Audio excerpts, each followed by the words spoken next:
अस्सलाम वालेकुम my YouTube family members, क्या हाल चाल है आप लोग के। उम्मीद करती हूँ आप लोग बिल्कुल ठीक होंगे और मज़े में होंगे। तो चलिए आइए आपको बताती हूँ कि आज का दिन मेरा कैसा गुज़रा। तो शुरू करते हैं अपना व्लॉग। दोपहर के 12 बजे जो है गैस एज देखिए आप आई हुई है। किचन वगैरह मैंने साफ़ कर ली है और आज का जो मेरा काम था वो था जी ग्रॉसरी करना। काफ़ी सामान जो है वो ख़त्म हुआ हुआ था, तो मैं गई जी मार साहब के साथ ग्रॉसरी करने। काफ़ी सामान जो है वो लेकर आ गई, बट मैंने गलती ये की कि मैंने पिछला सामान नहीं देखा कि आया उसमें कुछ सामान जो है वो रिमेनिंग है या नहीं है। तो ये सारा सामान मैं लेकर आ गई और ये आप जो डब्बे देख रहे हैं, ये मेरे पास 3 या 4 डब्बे जो हैं वो इस तरह पड़े हुए हैं, ये देखें। खैर मैं मार साहब को बताए बगैर जो है वो डब्बे वगैरह उनकी सेटिंग की मैंने। और साथ में मुझे ये भी था कि मार साहब देखेंगे तो कहेंगे कि भाई इतनी ज़्यादा फ़जूल ख़र्ची करने की क्या ज़रूरत थी, क्योंकि आजकल का दौर आपको पता है कैसा चल रहा है, भाई बहुत महंगाई है। और मैंने क्या किया कि पिछला वाला जो महीना था उसमें भी एक डब्बा मेरा एक्स्ट्रा पड़ा था, उससे पिछले महीने में भी एक डब्बा मेरा एक्स्ट्रा पड़ा था। तो इस तरह मेरे पास जो है वो काफ़ी ज़्यादा कोरमा के भी, कढ़ाई के भी, और इस तरह जो अचार, गोश्त मसाला और बहुत सारे ऐसे मसाले मैंने जो है वो इकट्ठे करके रख लिए। तभी मेरे जो मार साहब हैं वो ये कहते हैं कि तुम जो है वो एक्सपायरी डेट मस्ट देख लिया करो, क्योंकि तुम जो है वो डब्बों पे डब्बे जो है वो ली रखती हो जी। तो उसके बाद मैंने आपको एक और चीज़ बड़े मज़े की बतानी थी कि आपने अगर देखा होगा कि ये डब्बे मैं किस चीज़ के अंदर रख रही हूँ, तो ये जो कार्टन्स वगैरह फ्री हो जाते हैं तो मैं उन कार्टन्स के अंदर ये चीज़ें जो है वो रखती होती हूँ। और इसके बाद मैं आपको ये भी दिखाऊंगी कि ये कार्टन्स के अंदर जो मैं रख रही हूँ, ये कार्टन्स जो हैं वो मैं कहाँ रखूँगी।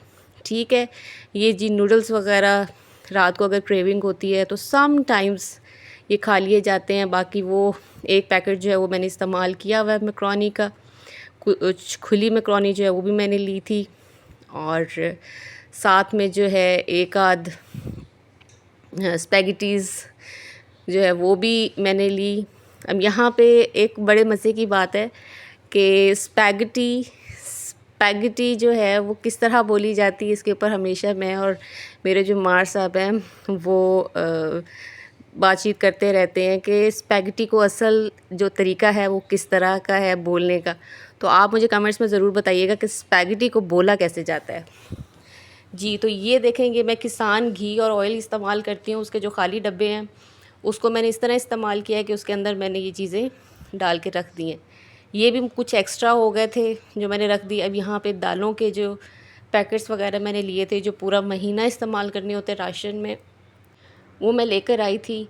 इसके अंदर मूंग की दाल, माश की दाल, साथ में चने की दाल हो गई, और ये कुछ ऐसी देख सकते हैं आप मार्शल की सुरख मिर्च वगैरह, और इस तरह की बहुत सारी चीज़ें। मैं डब्बे वाली मिर्च इस्तेमाल नहीं करती क्योंकि वो थोड़ी, मुझे लगता है कि वो कलर वाली होती है। ये देखें, ये चीज़ साबुन आजकल हम लोग जो यूज़ कर रहे हैं वो लाइफ बॉय और हम पामोलिव यूज़ कर रहे हैं। ये देखें, ये खैबर का कोई पुराना कार्टन का जो बॉक्स था वो पड़ा हुआ था मेरे पास, तो वो मैंने शॉप से मंगवाया। और यहाँ पे मैंने उसके अंदर ये सौदे वगैरह डाल दिए। ये मैंने कुछ नौर की जो है वो टिक्कियाँ ली थी। ये सम टाइम आपको चावल बनाने होते हैं तो उसके अंदर मैं मोस्टली डालती हूँ। ये मैं वाइटल की टी जो है वो यूज़ करती हूँ, और रोज़ पेटल के ये जो टिश्यूज़ हैं इसको यूज़ करती हूँ। साथ में आपने जामे शीरी देखा होगा। आपको मैं एक बात बताती चलूँ कि जामे शीरी मैं क्यों यूज़ करती हूँ। ये मेरा पर्सनल यूज़ में नहीं है। एक्चुअली जहाँ मैं रहती हूँ, जहाँ मेरी शादी हुई है, वहाँ पे जो लोग हैं वो देहात से बिलोंग करते हैं, तो उनके शरबत में अगर कलर नहीं हो तो वो शरबत को शरबत नहीं समझते। इस तरह मैंने सारी जो है वो सेटिंग कर ली। और ये देखें, ये मेरी हर चीज़ जो है वो अब जगह पे आ चुकी है। सर्फ़ वगैरह भी, चीनी जो है वो भी मैंने ली। और ये जो अलमारी है ये मेरी सास ने मुझे गिफ्ट की थी जी। इसके अंदर वो भी अपना जो सामान था वो रखती होती थी। वापसी पे जी मैंने मिठाई ली। ये मेरे मामू जो हैं उन्होंने मुझे दी थी ये मिठाई। उनको पता था कि मुझे बूंदी और साथ में नमक पारे बहुत पसंद है जी। तो सबसे बड़ा मसला आज क्या पकाऊं, ये जी मेरे मार साहब जो हैं उनका सबसे बड़ा मसला ये है कि वो जब भी हमारी मूंग और मसर की दाल बनती है तो वो दाल नहीं खाते, उनके लिए स्पेशल अंडे बनाए जाते हैं, तो इसे हम कहते हैं प्याज़ों वाले अंडे। अब ये प्याज़ों वाले अंडे किस तरह बनते हैं जी, प्याज़ों को हम फ्राई करते हैं, फ्राई करने के बाद जब वो ब्राउन हो जाते हैं तो उसके बाद हम लोग क्या करते हैं, उसके अंदर टमाटर और मिर्चें डालते हैं। आज मेरी किचन की आप हालत देखें क्या हुई है, उसकी एक रीज़न है ख़ास, और उसकी रीज़न ये है कि जी मेरी गैस जो है कहीं से पाइप लीक हो रहा था और समझ नहीं आ रहा था कि सुई गैस जो है वो कहाँ से लीक हो रहा है। ये जी हमारे प्याज वगैरह ब्राउन हो चुके हैं, इसके अंदर मैं सारे मसाला जात जो है वो डाल रही हूँ। आज का दिन बहुत हेक्टिक था, बहुत ज़्यादा जो है वो गर्मी भी बहुत ज़्यादा शदीद थी। और एक और चीज़ मैं आपको यहाँ पे बताऊँ कि आप लोग प्लीज़ अपना ख़्याल रखें, क्योंकि मौसम है बदल रहा और मलेरिया की शिकायत जो है वो अब स्टार्ट हो रही है। तो अपने आप को जो है वो आप महफूज भी रखें और मोर्टीन वगैरह जो है उसका इस्तेमाल करें। और इसके साथ हमारे अंडे का जो सालन था वो हो गया है प्रिपेयर ऑलमोस्ट। इसके बाद हम इसके अंदर थोड़ी सी धनिया डालेंगे।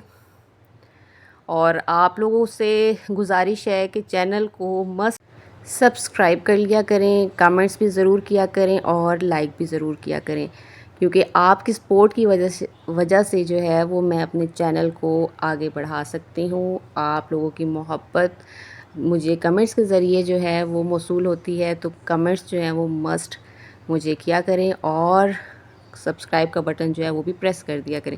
ये है वो दाल जो मैंने बनाई थी, जो मेरे मार साहब को बिल्कुल नहीं पसंद।